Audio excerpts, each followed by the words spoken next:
Lo dijo en la primera hora. ¿Qué nos dejó el fin de semana? La colega Mónica Velázquez publicaba anoche, a las 10:26 de la noche.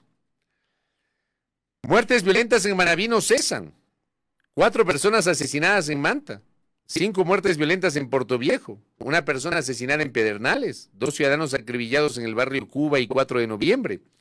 Mujer embarazada asesinada de estilo sicariato en San Alejo. 2 personas asesinadas en un velorio. La violencia no cesa en Manabí, pero nosotros estamos discutiendo otro tipo de cosas acá en el Ecuador. El último fin de semana, las alertas del ECU 911 las presentó Belkis hace minutos, que daban cuenta de la cantidad de llamadas de emergencia, de llamadas de auxilio, que se generaron durante el último fin de semana. Cerca de 30,000 emergencias. El 70% de esas emergencias relacionadas con temas de seguridad ciudadana. Para que más o menos entendamos que la situación no ha pasado y que esto debe ser parte de las exigencias de la sociedad ecuatoriana hacia quienes ostentan hoy el poder político, hacia quienes pueden tomar decisiones y hacia quienes deben garantizarnos a los ecuatorianos y ecuatorianas un mínimo de seguridad. Que entendamos también como sociedad que estos son los temas de fondo y no estar en polémicas ridículas, que porque sale la esposa del presidente en un video, que porque el exsecretario de Comunicación hizo una fiesta, o sea, de verdad. Cada cual tiene el derecho y el legítimo derecho de opinar lo que corresponde, por muy cuestionables que sean algunas ejecutorias. Vean, estas cosas son las cosas de fondo. Yo les invito a que como sociedad nos involucremos en esto, que es lo realmente importante, en lugar de estar pendientes de cosas que pueden ser desatinadas, que pueden ser para algunos insultantes, pero terminan configurando la forma y no el fondo. El fondo es este, que la violencia continúa. Y el fondo además es lo que va a venir o lo que va a pasar en el Ecuador. Ayer tuvo el apreciado político de viejo cuño lojano, José Bolívar Castillo, el Chato, de invitarme a una tertulia. Hablamos como 1:30. Con el Chato siempre falta tiempo para hablar. Me invitó a un live que él tiene en Facebook, en la región sur. Y hablamos un poco de lo que está pasando en el país. Y yo le daba una lectura que hoy la quiero compartir con ustedes, porque, claro, la reflexión era, ¿qué va a pasar con este país luego de la consulta popular? Cuando en las semanas previas al 21 de abril, el gobierno se peleó con todo el mundo. Porque durante los primeros meses, esa alianza política implícita que se empeñan en negar, que los socialcristianos, Revolución Ciudadana y el gobierno se empeñan en negar, pero hubo esa alianza. Sí, no había un papel firmado, pero hubo esa alianza. O sea, hay que observar nomás. Esa alianza permitió que los 5 proyectos de urgencia en materia económica que envió Daniel Noboa a la Asamblea sean aprobados. 4 de esos aprobados sin veto. Y 1 que entró en vigencia con veto. Luego de que, y por eso yo sostengo la teoría del tongo, negaron el aumento del IVA, pero pusieron un tema del IVA vinculado a los materiales de construcción que sirvió, que allanó el camino para que el presidente pueda vetar parcialmente e insistir en el aumento del IVA. Para mí, yo me voy a morir con esa tesis. Para mí hubo tongo en eso. Tongo. Lo cierto es que lograron los asambleístas de gobierno, con esta alianza con los socialcristianos y el correísmo, aprobar 5 leyes económicas urgentes. Aprobaron el acuerdo comercial con China. Así fue. Fue tan chistoso lo de China que por ahí alguna asambleísta de Revolución Ciudadana decía que había votado en contra cuando lo que hizo fue abstenerse, ni siquiera se había dado cuenta cómo votó. Para que más o menos tengamos memoria y analicemos y tengamos un sentido crítico más allá de las pasiones. Recordarles también, pues, la génesis de esa alianza política, que le permitió al ingeniero Cronfle ser presidente de la Asamblea, a la señora Veloz ser la primera vicepresidenta, al señor Recalde ser el segundo vicepresidente, distribuirse la representación en el CAL, pero además repartirse las presidencias y vicepresidencias de las comisiones. Tan cierto fue esa alianza que tanto el correísmo cuanto el gobierno lograron presidir las comisiones que les interesaba. Y por eso el gobierno, a través de sus asambleístas, preside la Comisión de Seguridad y preside la Comisión de Relaciones Internacionales y preside las dos comisiones económicas, la de Desarrollo Económico y la de Régimen Económico. Y el correísmo preside dos comisiones que eran altamente apetecidas, la Comisión de Fiscalización y la Comisión de Justicia. Entonces, no nos perdamos de eso. Y como acá me dice una distinguida oyente, le envío un abrazo a nuestra distinguida oyente, me dice, y no solamente eso, sino también se nota en la inercia en la fiscalización. ¿Qué ha dicho la Comisión de Seguridad sobre la situación carcelaria de este país? O sobre lo que acabo de leer que publicó Mónica Velázquez. La cantidad de muertos en la provincia de Manabí. Parte del ejercicio de los legisladores es la fiscalización.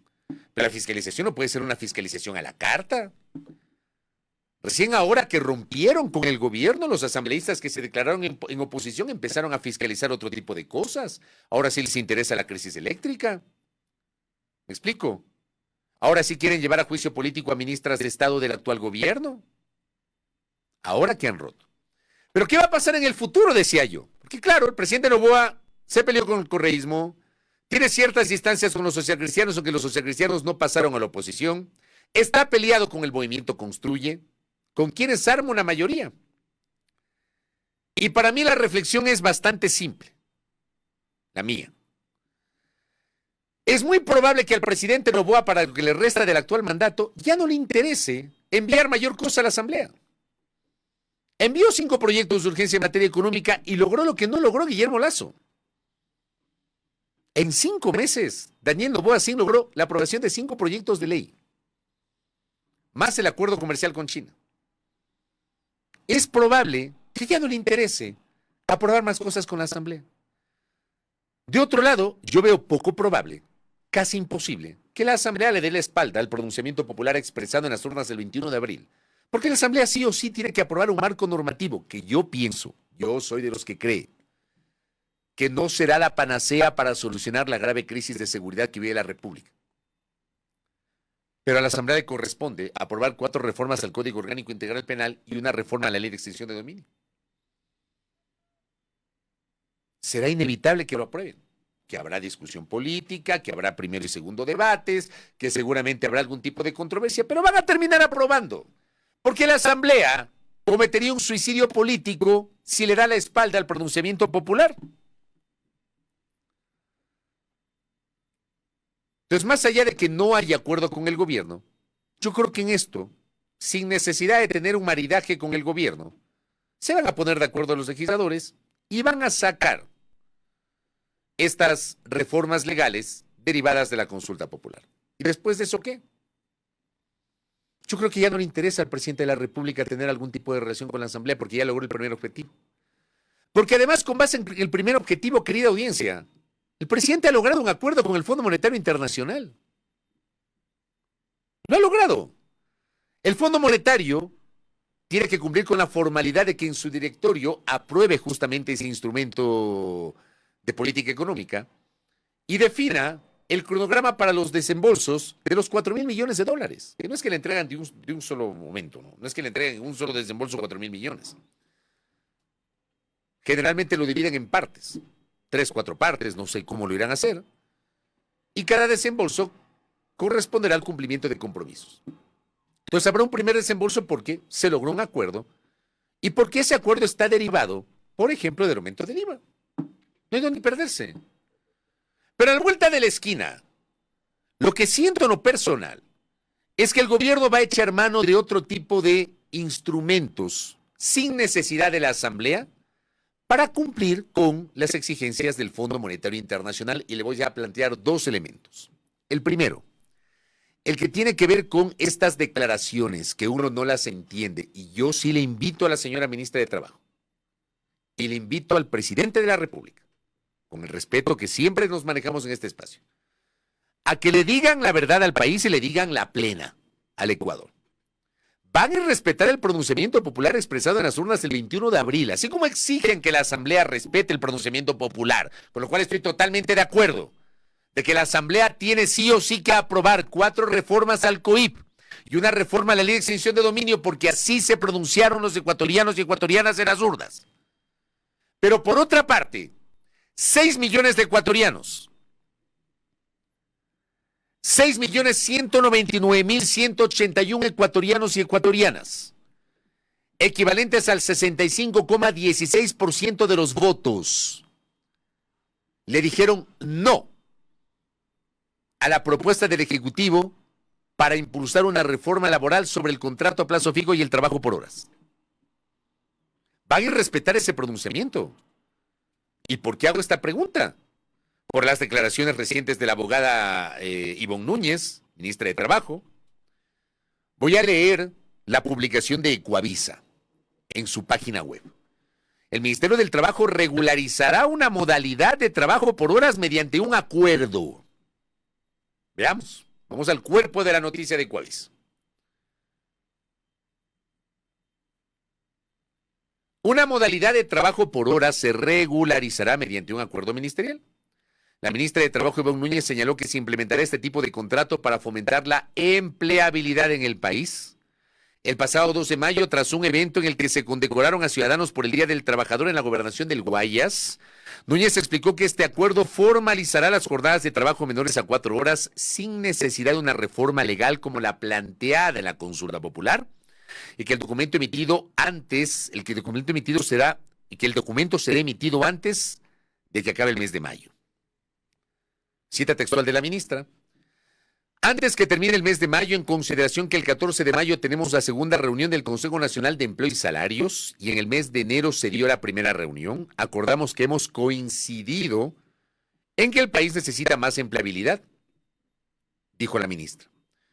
En otras declaraciones realizadas mediante una entrevista virtual el pasado 1 de mayo, dijo que el Ministerio del Trabajo ya realizaba el estudio permanente para encasillar el trabajo por hora permanente en otras modalidades de trabajo, según acuerdos ministeriales.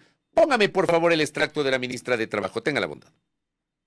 Nosotros hemos empezado ya a realizar el estudio pertinente para dar la oportunidad a través de otras modalidades de trabajo que el Ministerio de Trabajo las puede regular a través de acuerdos ministeriales para que se encasillen en el trabajo por hora permanente, tal como se encuentra actualmente en el Código de Trabajo. Nosotros tenemos contrato de trabajo por hora permanente. Lo dijo la ministra Ivonne Núñez. ¿Qué significa eso?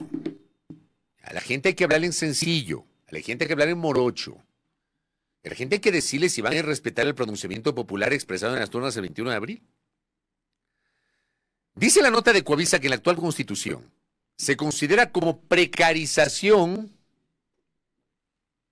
laboral la contratación por horas. Asimismo, el Código del Trabajo no consta como una modalidad de contrato. La consulta popular buscaba introducir el contrato a plazo fijo y por horas. En el Ecuador está permitida la contratación parcial. Según explicó el abogado laborista Miguel Ángel Puente, la diferencia entre la propuesta que establecía el referéndum y la modalidad ya contemplada en la ley radica en que la primera se paga por tiempo de trabajo y en la segunda se establecen tiempos menores a las 8 horas diarias y 40 semanales, pero en horarios específicos. ¿Qué es lo que pretende hacer el gobierno? ¿Cuál es la idea? Porque ¿saben qué? Yo no me voy a cansar de insistir en la necesidad de que en el discurso y en los anuncios haya transparencia. Porque como lo dije en su momento cuando planteó el presidente Noboa la consulta popular y las preguntas, y lo viene diciendo a lo largo de todo el proceso previo a la consulta popular y lo ratifico el día de hoy, siempre considera que fue un error que se incluyan 2 preguntas vinculadas a reformas laborales en un referéndum o en un proceso plebiscitario que de angas o de mangas va a estar atado a las pasiones políticas. Y eso lo pueden certificar todos los proponentes en su momento. Los procesos de consulta y referéndum en este país han estado atados a las pasiones políticas y a la popularidad del gobierno de turno. Por eso Febres Cordero en el 86, Durán Ballén en el 95 y Lazo en el 2023 perdieron las consultas plebiscitarias. Porque las convocaron en el peor momento de su calificación ante el país. Por eso otros presidentes las ganaron en su momento. Por ejemplo, el 7 veces sí del señor Moreno, que lo convocó cuando estaba en un momento de alta popularidad. Hay que hacer esos análisis. Y hay que analizar también el objetivo y lo que buscan en el fondo. Yo le preguntaba el otro día al señor viceministro de Gobernabilidad que nos visitó acá en nuestra mesa de trabajo, al doctor Esteban Torres, ¿por qué el gobierno no puede abrir la posibilidad de un diálogo nacional? Decía, eso es imposible. Que si bien es cierto el código de trabajo es un código que data de la década de los 30, es un código que está lleno de parches, no ha logrado ser el elemento que aglutine a que en una misma mesa se sienten en una verdadera intención, en una verdadera cruzada que permita lograr consensos mínimos de empleadores y trabajadores. Lo dijo acá. Y aquí mismo en este espacio, frente a una pregunta de Belkis, dijo que no estaba en el radar del gobierno insistir en la reforma laboral, pero que no la descartaban. Yo le escuché a Lebón Núñez en este extracto y al leer lo que ha señalado la ministra en otros espacios, la conclusión es que finalmente el gobierno sabe que no va a poder insistir a nivel legislativo. Pero lo que van a hacer es echar mano de lo que pueden hacerlo vía acuerdo ministerial. Pero lo que yo planteo es un mínimo de sinceridad con el país. Y la pregunta es directa. ¿Van a respetar la voluntad popular? ¿No van a respetar lo que se pronunció el pueblo ecuatoriano en las urnas? Yo sí soy de los que cree que el Código del Trabajo tiene que ser revisado. Yo soy un convencido de que hay que abrir una amplia discusión nacional y estructurar una nueva legislación laboral. Yo le decía el otro día a José Villavicencio, presidente de turno del FUD en este espacio, si es que ellos no se quedaron anquilosados en época de los 70, de los 80, y no entienden el nuevo momento laboral que vive no solamente el Ecuador, sino el planeta entero. Y le preguntaba si están abiertos a dialogar y a ceder posiciones. Y él dijo que sí, lo dijo aquí en este espacio. ¿Por qué no optar por eso? ¿Por qué le han cerrado las puertas a los dirigentes sindicales? Cuando el propio Frente Unitario de Trabajadores y su presidente lo dijo acá. Le han enviado solicitudes de reunión a la ministra y al presidente, y ni la ministra ni el presidente les han respondido, lo dijo el presidente del FUD. ¿Por qué no abrir la puerta para hablar con el movimiento indígena? ¿Por qué no abrir la puerta para hablar con las organizaciones sociales? O como me dice acá una de nuestras oyentes, que es interesante lo que me dice este oyente. Saludos cordiales a nuestra oyente. El gobierno parecería estar tan confiado de su aceptación que ellos sí le darían la espalda al pronunciamiento ciudadano e insistirán en el contrato por horas, demostrando una vez más que no había necesidad de preguntarle en una consulta popular. Yo les dije aquí, yo no es que estaba opuesto a la consulta popular, yo no estaba de acuerdo a la oportunidad de la consulta y siempre consideré, y a ustedes les consta, querida audiencia, aquellos que me honran todos los días con la sintonía, yo les invito a hacer un ejercicio de memoria. Desde el primer momento en este espacio yo dije, la consulta popular no era necesaria, no es necesaria. El presidente se pudo ver ahorrado esos 60 millones de dólares, haber buscado un consenso con la Corte Constitucional para diferir el referéndum constitucional. Sobre la primera pregunta, que tenía que ver con la reforma parcial a la Constitución para posibilitar la participación de militares y policías en tareas de seguridad ciudadana, diferir ese referéndum, porque eso sí había que convocarlo en algún momento. Y las otras preguntas, bueno, aprovecha el consenso que tienes con la Asamblea y anda impulsando determinados cambios.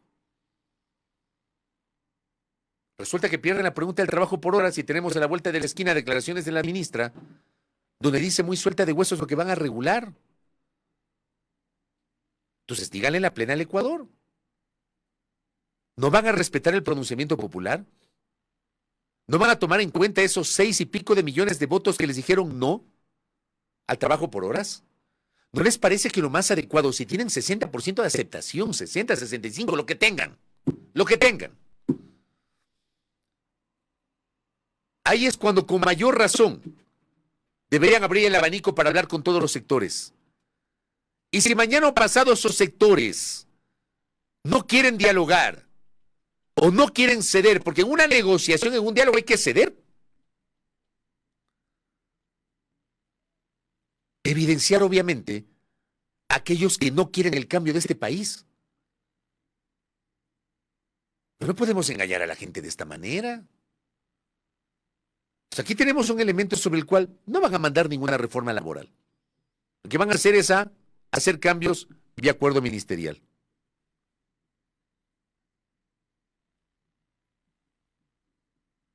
Acá, por ejemplo, pensando mal, me dice Andrés, ¿no será que el contrato por horas es parte de los condicionamientos del FMI para el préstamo de 4,000 millones? Yo no tengo ninguna duda. Igual que el ajuste de los precios de combustibles y el 15% del IVA, pues que yo no tengo duda alguna. El tema del IVA está clarísimo. Subieron el IVA, aprobaron las otras leyes económicas y el FMI dio paso al acuerdo. Es clarísimo. Pero como les decía hace minutos, no es que se firme el acuerdo y desembolsan los 4,000 millones de una sola. Seguramente primero entregarán, no sé, voy a inventarme, entregarán 2,000 millones de dólares primero. Después entregarán 1,000 millones. Después otros 1,000 millones. Pero los siguientes desembolsos estarán atados a otros condicionamientos. Entonces, seguramente un condicionamiento es el trabajo por horas. ¿De qué estamos hablando? ¿Para qué preguntaron, pues? En el momento que lanzaron la pregunta, se exponían a perder la pregunta. Lo mismo van a hacer con el arbitraje. O sea, pierden, pero no respetan la voluntad popular. Entonces, ¿para qué se gastaron 60 millones de dólares? Y lo peor es que al país no le dicen la verdad. No le dicen la verdad. Acá me dice don Ricardo, buenos días. Escuchando las declaraciones de la ministra, uno se pregunta, si no harán caso al pronunciamiento de la gente en la consulta, entonces ¿para qué colocaron esa pregunta? ¿Qué es lo que estoy diciendo? Parece que era un mero formalismo para acceder al crédito con el fondo. Es una burla. La falta de sinceridad que tienen. Y el irrespeto a la voluntad popular. El 327 de la Constitución me lo replica Yomar sobre el trabajo por horas. La relación laboral entre personas trabajadoras y empleadoras será bilateral y directa. Se prohíbe toda forma de precarización, como la intermediación laboral y la tercerización en las actividades propias y habituales de la empresa o persona empleadora. ¿Saben por qué pasó esto? ¿Por qué se fueron al extremo con el cual tampoco es que estoy de acuerdo y no estuve de acuerdo nunca? Porque hasta el año 2008, aquí, hubo un segmento de malos empresarios, no todos, porque sería injusto decir que todos los empresarios son iguales y no es así. No es así. Pero un segmento de malos empresarios que se aprovechó de la flexibilidad y la falta de control. Había el trabajo por horas, había el contrato a plazo fijo y la propia norma establecía unos porcentajes máximos para contratar en las empresas por horas. Y lo que hicieron fue rebasar esa línea. Un especialista en materia laboral hace algunas semanas, la noche del 21 de abril, después de la consulta popular, fue entrevistado por María Isabel de Lébeda en Ecuavis, el doctor Insua, no recuerdo el nombre. Y él recordaba esto que estoy señalando, que hubo empresarios que se aprovecharon de la falta de control y respetaron el techo máximo de contratación por horas en sus empresas, desvincularon a la gente y les hicieron nuevos contratos por horas. Los precarizaron. O como en otras empresas, para no pagar los derechos laborales de los trabajadores, para no afiliarlos al Seguro Social, para no pagarles los décimos, para no pagarles vacaciones o para no pagarles utilidades, los tercerizaron. Entonces la Asamblea se fue al extremo. Porque la tercerización y la intermediación no es mala per se, el mecanismo no es el malo per se. Lo malo es el abuso, por un lado, de malos empresarios, y lo otro malo es la falta de control por parte del Estado. Entonces el Estado debe ser un Estado fuerte, un Estado regulador, No encontró herramientas adecuadas para regular aquello y se fueron al extremo de la prohibición. Hoy hay que abrir la discusión, pero no hacerlo como lo está haciendo la ministra, porque con el anuncio de la ministra no están abriendo ninguna discusión. Están queriendo imponer sin diálogo previo con los sectores laborales de este país. Sin diálogo previo están pretendiendo imponer, y lo dicen muy sueltos de huesos con declaraciones. Como me decían en otro mensaje, confiados en el apoyo que tienen. Acá me dice otro oyente. Lo que dice la ministra es que la consulta fue todo un show. Esa es la pregunta. Tal cual. Acá, por ejemplo, María Eugenia Molina me dice, y no es que el presidente era el que cerraba los recursos, es el Estado, dinero que hubiese servido para tantas necesidades del país, las carreteras destrozadas. Acá el ministro Luque dijo hace unas semanas que estuvo por acá que no había plata para el mantenimiento, que estaban buscando créditos internacionales. Recuerda, me dice María Eugenia, lo que hicieron en pandemia, cerrar empresas, botar gente y luego volver a abrir. Así pasó con algunos locales, hoteles, restaurantes, otras empresas que cerraron y luego volvieron a abrir. Aupados además por esa ley impulsada por el señor Moreno. Acá me dice Alexandra, es verdad, no todos los empresarios respetan los derechos de los trabajadores. Yo sería injusto si yo digo que todo el empresariado es así. Yo conozco buenos empresarios. Yo estoy convencido que hay muy buenos empresarios en este país. Gente que ha hecho riqueza honradamente y gente que crea trabajo, que genera trabajo. Por supuesto, el sector privado debe ser el motor de la economía. Pero es que no hay dónde perderse. Uno no puede renegar del sector privado. Pero al mismo tiempo se necesita un Estado fuerte. Un Estado que genere inversión pública. Y al generar inversión pública también dinamiza el sector privado, que es una ecuación que no siempre se entiende. Creen que el Estado no tiene que hacer nada. El Estado tiene que generar inversión pública